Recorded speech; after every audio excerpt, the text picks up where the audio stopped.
Nous sommes ici dans l'onglet devis. Alors l'onglet devis, évidemment, il va vous permettre de faire tous les devis qui seront nécessaires à votre activité et qui seront destinés à vos clients. Alors comment fonctionne cet onglet? C'est très simple, il vous suffit d'abord de sélectionner un client ici dans le menu déroulant. On va prendre monsieur Patrick Dubois.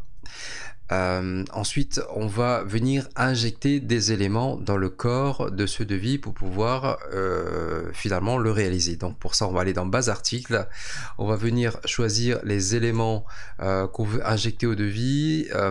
Imaginons qu'on veuille insérer un pack sérénité par exemple, on va mettre un petit 1 ici pour la quantité.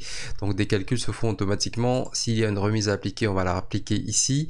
Et ensuite, on va mettre un deuxième petit 1 ici pour signifier au logiciel qu'on veut sélectionner cette ligne et qu'on veut l'injecter à notre devis. Ensuite, on va venir cliquer sur le bouton créer devis et tous les éléments ont été injectés dans le devis et les calculs ont été faits automatiquement. Si on descend un peu plus bas, on voit que les calculs ont été faits automatiquement. Si le client a versé un acompte sur ce devis, par exemple, il a versé un acompte de 50 €, on ajoute cet acompte et les calculs sont faits automatiquement. On reviendra sur cet aspect un petit peu plus tard. Donc, qu'est-ce qu'on peut faire sur cette partie devis? Eh bien, on peut tout simplement vider le devis. Si jamais on s'est trompé, il suffit juste de cliquer sur le bouton et le devis est complètement vidé. Donc, on va le recommencer. Hop, ici, je viens rechoisir mon client. Je repars dans l'onglet base article. Donc, mes éléments sont toujours sélectionnés. Et si je veux changer, je vais faire vider colonne. On va ajouter autre chose. Cette ligne par exemple, les quantités 1, on fait une remise de 2%, les calculs se font automatiquement, on signifie au logiciel qu'on veut rajouter cette ligne au devis, et ensuite on clique sur le bouton créer devis. Donc élément de nouveau ajouté au devis avec les calculs qui ont été faits, et ici la remise a été ajoutée. Donc on a vu le bouton vider devis, maintenant on va aller sur archiver devis, devis en PDF et devis par email. On va d'abord ici s'intéresser à devis en PDF. On va cliquer dessus et voir ce qui se passe.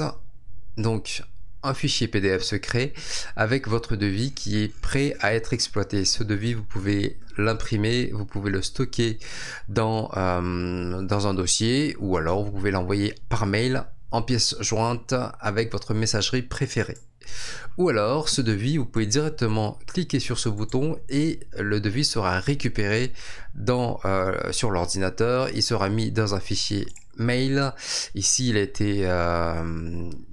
été mis en pièce jointe sur Outlook et on a déjà le nom du client qui apparaît ici, l'adresse email du client qui apparaît ici, l'objet qui a été ajouté automatiquement, le devis qui a été ajouté automatiquement en pièce jointe à la messagerie, un petit message qui est apparent ici et ensuite tout en bas, toutes les informations qui seront propres à votre entreprise lorsque vous aurez complété toutes les informations dans l'onglet configuration apparaîtront ici automatiquement, ce qui vous permettra d'envoyer ce devis par mail avec un message déjà préconfiguré. Hop, je ne vais pas. Donc ensuite, on a vu devis en PDF, on a vu devis par email. On va voir ce que c'est archiver le devis. Archiver les devis, donc je vais l'envoyer directement dans la base de données devis pour pouvoir le conserver et le réutiliser plus tard.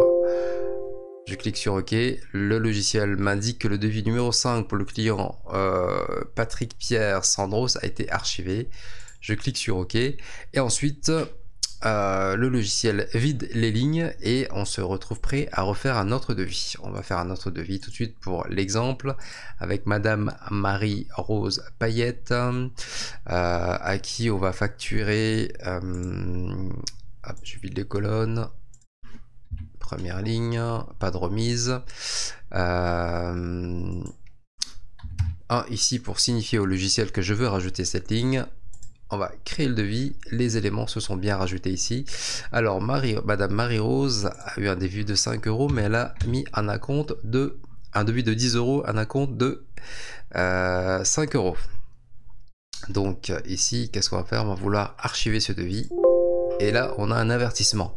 Attention, vous avez saisi un acompte, mais aucun mode de règlement n'a été renseigné. Tout simplement parce que vous avez ici un devis qui a été créé avec un acompte qui a été payé, donc cet acompte a été enregistré. Donc moi ici je dois absolument enregistrer un mode de règlement pour être conforme avec ma comptabilité. Et ensuite, je vais venir archiver ce devis. Et là, le logiciel me dit que effectivement mon devis a été bien archivé. Dans l'onglet réédition devis, nous avons la possibilité de rééditer les devis qui ont déjà été édités et enregistrés dans le logiciel. Ici, nous allons regarder par exemple l'archive devis. On voit qu'on a plusieurs devis qui sont enregistrés. On va travailler sur le devis numéro 2. Hop, on va aller ici, donc sélectionner devis numéro 2. Les informations sur le client se mettent automatiquement à jour. Je vais venir moi rafraîchir le devis. Le logiciel va récupérer toutes les informations qui étaient stockées sur ce devis, et évidemment ici toutes les informations de pied de page sont aussi récupérées. Pour cet onglet réédition devis, nous avons plusieurs possibilités. Nous avons vu déjà le bouton rafraîchir devis. Vous avez aussi la possibilité de vider le devis si c'est pas ce devis là sur lequel vous vouliez travailler. Donc on va le rappeler. Donc numéro du devis, informations du client sont rappelées automatiquement. Je rafraîchis les devis, le devis, et les informations se mettent à jour automatiquement.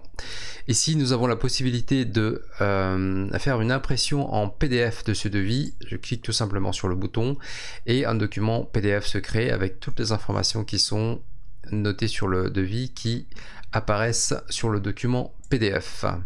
Et ensuite on a la possibilité, si le client est OK pour ce devis, de convertir ce devis en facture. Il suffit tout simplement de cliquer sur ce bouton et vous arrivez sur l'onglet facture, et toutes les informations qu'il y avait sur votre devis, sur votre réédition de devis, se retrouvent sur la facture prête à être éditée. Et si on revient sur l'onglet réédition de devis, voilà, toutes les informations que vous avez là se sont retrouvées exactement sur votre facture. Donc à partir de ce moment-là, sans ressaisir les informations, vous pouvez déjà retravailler votre facture et l'envoyer à votre client. L'onglet facture, lui, fonctionne comme l'onglet devis. Il vous suffit tout simplement de sélectionner un client. Ici, on va venir choisir Monsieur Paul Dubois. On va venir injecter des informations dans le corps de la facture, donc en passant par l'onglet base article. Je vide les colonnes. Ici, je viens rajouter cette prestation. Boum, je mets une remise de 1% ici. Je signifie au logiciel que je veux bien injecter cette ligne. Ensuite, on choisit aussi cette ligne, pas de remise cette fois. On signifie au logiciel. Ensuite, on va venir ici, ajouter aussi ce pack, et on dit au logiciel qu'on veut bien rajouter cette ligne. Voilà. On clique sur le bouton créer une facture cette fois, et toutes les informations que nous avons choisies se retrouvent ici dans le corps de la facture, et la remise que nous avions sélectionnée se retrouve ici. Maintenant, dans le pied de la facture, nous avons bien effectivement tous les calculs qui se sont faits automatiquement, et on constate ici qu'il n'y a pas d'acompte qui a été ajouté à cette facture, mais on peut tout à fait à ce moment-là ajouter un acompte à la facture. Qu'est-ce que nous avons comme option sur l'onglet facture? Eh bien, comme pour l'onglet devis, on a la possibilité de vider la facture. Ici, on va cliquer là et la facture se retrouve complètement vide. On peut recommencer à travailler sur un autre document. Alors, base article, on va réinjecter les documents, créer une facture. Voilà, les éléments du corps ont été réinjectés cette fois. Donc, on a vu le bouton vider la facture. Maintenant, on a la possibilité aussi d'archiver cette facture dans une base de données. On a aussi la possibilité de l'imprimer en PDF, de le convertir en document PDF, ou alors de l'envoyer par email. Là, on va tester le bouton facture PDF, et donc une facture en PDF se crée directement. Vous avez votre document en PDF qui, encore une fois, peut être sauvegardé dans un fichier, peut être imprimé ou envoyé en pièce jointe par la messagerie de votre choix. En parlant de messagerie, vous avez aussi le bouton facture email qui vous permet... Ah, aucun mode de règlement n'a été renseigné. Effectivement, dans le logiciel, il y a plusieurs garde-fous qui vous permettent d'utiliser le logiciel correctement. Là, le logiciel m'a spécifié que pour cette facture, il n'y avait aucun mode de règlement qui avait été renseigné. Donc ici, je vais choisir par exemple l'espèce. je vais venir ensuite cliquer sur le bouton archiver facture. Donc votre facture numéro 4 pour le client monsieur Jean-Paul Dubois a été archivée dans la base de données. Donc la facture apparaît bien ici, ce sont les lignes que vous voyez ici. Je vais cliquer sur OK, je reviens sur l'onglet facture et vous voyez toutes les informations évidemment disparaissent d'ici, se retrouvent dans la base de données. Et si je veux retravailler cette facture qui est la facture numéro 4, il suffira tout simplement que j'aille sur l'onglet réédition facture. Donc on revient sur l'onglet facture. Ici vous pouvez tout à fait rajouter un acompte, hein, si un client vous paye une facture, vous avez fait un devis d'abord et ensuite il y a eu un acompte qui a été versé, vous rajoutez l'acompte ici et ensuite tout ça sera enregistré dans la base de données et ensuite exploitable lorsque vous irez ensuite rééditer la facture. L'onglet réédition facture vous sert à rééditer toutes les factures qui ont été enregistrées dans votre archive facture. Comment ça fonctionne? Il vous suffit tout simplement de connaître le numéro de la facture que vous voulez rééditer. Ici on va rééditer la facture numéro 4. Je vais venir ici rentrer le numéro de la facture, je vais venir rafraîchir la facture et toutes les informations ont été récupérées ici. Donc toutes les informations que j'avais saisies lors de l'édition de la facture m'a remise et je peux maintenant retravailler cette réédition. Réédition si le client souhaite avoir une réédition ou si tout simplement je souhaite transmettre un exemplaire de cette facture à ma comptabilité. Donc qu'est-ce qu'on a comme possibilité sur cet onglet? Eh bien on peut vider la facture, hop, si jamais on s'est trompé et qu'on veut travailler sur une autre facture, ou alors on peut tout à fait éditer cette facture en PDF. Je vais venir ici cliquer sur le bouton PDF et effectivement encore une fois vous avez une édition, une copie PDF de votre facture qui apparaît et qui est prête à être enregistrée dans un dossier, imprimé ou envoyé en pièce jointe dans un email. L'onglet avoir va vous permettre de créer des avoirs pour vos clients. Alors comment ça fonctionne? Il suffit tout simplement de sélectionner la facture avec laquelle vous voulez travailler. Ici nous allons travailler sur la facture numéro 4, facture qui était éditée pour monsieur Jean-Paul Dubois, et ensuite on va venir à rafraîchir le document pour pouvoir récupérer toutes les informations qui avaient été inscrites sur la facture au moment de son édition. Voilà. Tous les documents, toutes les informations ont été renseignées. Alors, imaginons que ce soit le pack full visibilité qui ne soit pas convenable pour le client. Donc, on va venir faire un avoir sur cette ligne. Donc, les autres lignes ne sont pas concernées. Donc, je vais les mettre à 0. Hop, les calculs se font automatiquement. Donc, le montant de mon avoir va être de 23,76 € par rapport à ma facture d'origine. Qu'est-ce que je peux faire sur cet onglet? Évidemment, je peux vider l'avoir, on ne va pas le faire ici puisqu'on l'avait fait précédemment. On peut évidemment imprimer cet avoir au format PDF pour pouvoir le transmettre à notre client. Hop, je vais venir fermer ça. Très important, on va pouvoir archiver l'avoir. L'avoir va se retrouver dans votre base de données et vous allez pouvoir le récupérer après, l'envoyer par mail ou par courrier papier à votre client. Ou alors vous pouvez aussi envoyer cet avoir par email avec la messagerie qui est configurée sur votre document avec l'adresse email de votre client qui va apparaître automatiquement, la pièce jointe, l'objet de l'email qui est rédigé automatiquement, l'avoir qui est inséré automatiquement en pièce jointe et le petit message ici qui est rédigé automatiquement, qui est, je vous l'ai pas dit jusqu'à présent, qui est tout à fait modifiable. Voilà, avant d'envoyer votre message, vous pouvez tout enlever, mettre votre propre message ou décider de garder le message qui est prédéfini et envoyer votre email. On va venir fermer ça vu qu'on ne veut pas l'enregistrer. Donc on a vu le bouton envoyer l'avoir par email. Ensuite on va venir archiver cet avoir. Donc avoir numéro 4 pour le client monsieur Jean-Paul Dubois a été archivé. Je vais cliquer sur le bouton OK et je retombe sur l'onglet avoir.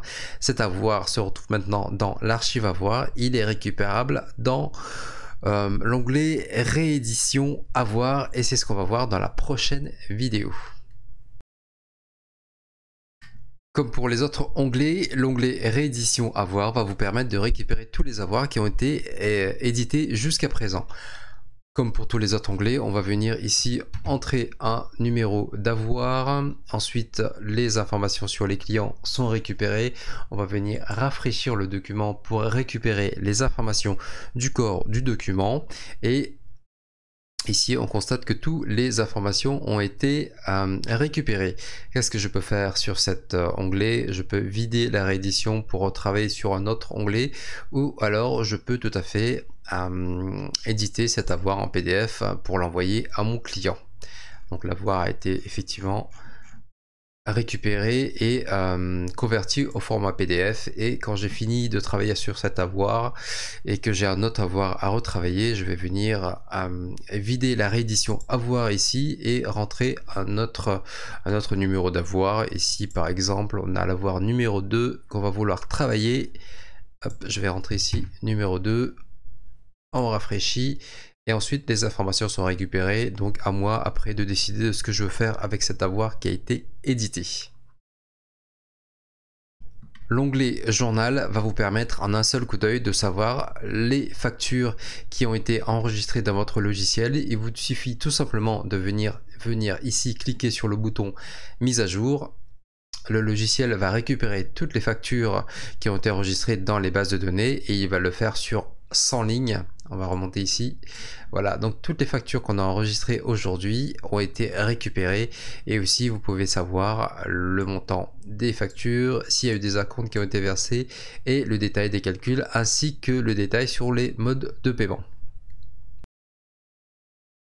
L'onglet plan de trésorerie va vous permettre de gérer votre trésorerie de façon mensuelle. Ici, nous avons déjà des chiffres qui sont entrés dans le logiciel et nous constatons que nous avons un cumul de trésorerie de 2050 €. Si je viens par exemple ici rajouter une vente de 2000 € suite à une facturation, les calculs se font automatiquement et me permettent ainsi de gérer ma trésorerie de façon mensuelle et de maîtriser mes chiffres. Ce tableau est directement intégré au logiciel et fait partie de vos outils de gestion. L'onglet base client est tout simplement le fichier sur lequel vous allez venir enregistrer toutes les informations qui concernent vos clients. Évidemment, vous allez enregistrer le nom de vos clients, leur numéro de téléphone, l'adresse email, ainsi que leur adresse. Ces informations vous seront utiles pour créer tous les documents comptables que va vous permettre de créer ce logiciel. Nous avons eu l'occasion de travailler déjà avec l'onglet base article. La base article va vous permettre ici de lister toutes les prestations articles ou produits que vous vendez. Ensuite de venir gérer vos devis et vos factures avec cet outil. Donc en y mettant tout simplement la quantité de prestations d'articles ou de produits que vous voulez facturer. Ensuite de venir ici d'appliquer une remise à la ligne sur la prestation, de changer éventuellement le taux de TVA si le taux de TVA sur cette vente est différent, et ensuite de venir spécifier ici au logiciel ce que vous voulez facturer et de cliquer sur les différents boutons. Si je veux créer un devis, je vais cliquer sur le bouton créer devis. Si je veux créer une facture, je vais venir ensuite cliquer sur le bouton créer facture, et ensuite si je vais passer à un autre document, je vais tout simplement vider les colonnes et pouvoir recommencer à éditer un autre document. Les onglets archives devis, archives facture, archives avoir sont les fichiers dans lesquels sont stockées toutes les informations que vous avez archivées lors de la réalisation de vos documents. Évitez le plus possible de modifier les documents, les informations qui sont à l'intérieur de ce document, car vous pourriez modifier les factures de façon définitive. L'onglet configuration est tout simplement l'onglet qui a été utilisé pour paramétrer tous les calculs et les rappels d'informations. Les seules informations que vous aurez à modifier lorsque vous aurez reçu votre logiciel seront tout simplement les informations de configuration de coordonnées de votre entreprise. Donc veuillez modifier les informations qui sont ici, entrer toutes les coordonnées de votre entreprise, et ainsi les informations pourront se retrouver sur vos différents documents. Les onglets générateur et feuille 2 ne vous seront pas utiles et seront supprimés par la suite, car ce sont des outils qui servent à rédiger et créer les différents calculs dans les différents onglets.